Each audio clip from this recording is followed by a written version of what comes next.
Public ఎట్టురు ముందుగా అందరికీ శరణార్థులు. ఇవాళ తెలంగాణలో ముచ్చట్లేందో పాలు అరుచుకొనొద్దాం బారి. తెలంగాణ రైతులకు ఏప్రిల్ జూన్ మధ్య కాలానికి 5 లక్షల మెట్రిక్ టన్నులు సరఫరా చేయాల్సిన 3.07 లక్షల టన్నులే ఇచ్చింది కేంద్ర సర్కారు. దీంతో ఢిల్లీకి పోయిన సీఎం రేవంత్ రెడ్డి కేంద్ర మంత్రి నడ్డాను కలిసిండు. యూరియా కోటాను పెంచాలని చెప్పిండు మన సీఎం. గ్రేటర్ హైదరాబాద్ రేషన్ కార్డుల కోసం 2.5 లక్షల దరఖాస్తులు వచ్చినాయట. వెరిఫికేషన్ పూర్తయినాక 29,487 రేషన్ కార్డులు జూన్ 14న పంపిణీ చేయనున్నారు. వీరికి సెప్టెంబర్ నుంచి సరుకులు కూడా పంపిణీ చేస్తారటల్లో.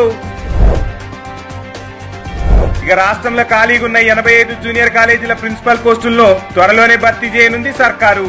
ఇందుకు సంబంధించి జీవోను కూడా జారీ చేసింది రేవంత్ అన్న ప్రభుత్వం. తెలంగాణలో ఫార్మా బయోటెక్ రంగాల ఉత్పత్తిల దేశంలోనే నెంబర్ 1 గా నిలిచింది మన తెలంగాణ. ఏటా $50 బిలియన్ ఉత్పత్తులు తెలంగాణ నుంచే పోతున్నాయట.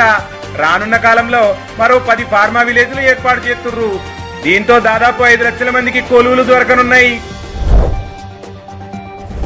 ఇక ఫోన్ ట్యాపింగ్ కేసులో ఇప్పటికే 5 సార్లు విచారణకు హాజరైండు ప్రభాకర్ రావు. గురువారం 6వసారి విచారణకు రానుండు. ఆయన సెల్ ఫోన్లోనే ట్యాపింగ్ గుట్టున్నదని అనుమానిస్తుందట సిట్టు.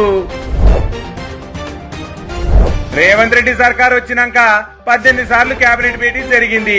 327 నిర్ణయాలు తీసుకుర్రు. ఈ అమలు ఎంతవరకు వచ్చిందనే అంశంపై గురువారం జరిగే కేబినెట్ మీటింగ్ లో చర్చిస్తారట. ఈ తెలంగాణలో ముచ్చట్లు. మరిన్ని ముచ్చట్లతో మళ్ళా రేపు కలుసుకుందాం. అందాక ఉంటా మరి. Bye bye, Tata.